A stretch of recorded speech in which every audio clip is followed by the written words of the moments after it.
Hey friends, hello and welcome back to this YouTube channel. In this video, I'm going to share to you on how you can fix the Visual Studio installation error on your Windows. So let's go quick into the process. I'm just going to share to you simple ways on how we can fix this. So click on the Start button, go to Settings.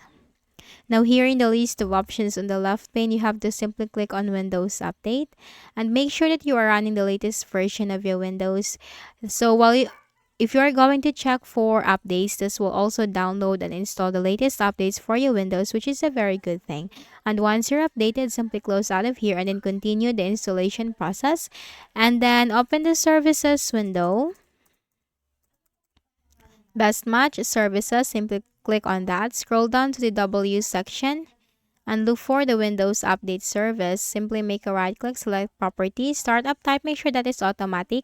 Service status, make sure this is running. Then you have to click on Apply and click on OK and then simply close out of here. Then we can also temporarily disable any of the antivirus softwares that we are using on our Windows. So if you are using any of the Avast, McAfee, or Malwarebytes, then we need to temporarily disable that because that might block the application from being from being installed into your Windows or block the installation process.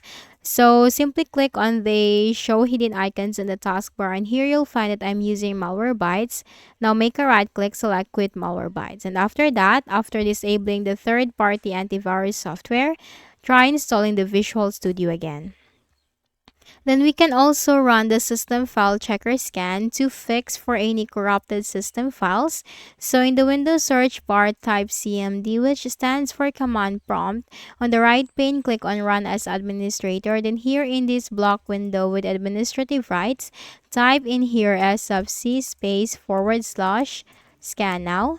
Hit enter. So this is the system file checker scan. This will fix for any corrupted system files and check for any integrity violations. So while the process is going on, do not close the window. You can just simply minimize by clicking on the minimize button, but do not close the window. And you have to wait for this to be 100% completed. And once this is completed, simply close it. Make a right click at the start button, shut down or sign out, and restart your Windows. And afterwards, continue with the installation process. So that's it. I hope this video helped you. Kindly please do not forget to hit the like button and subscribe to our channel for more videos and tutorials. Thank you for watching.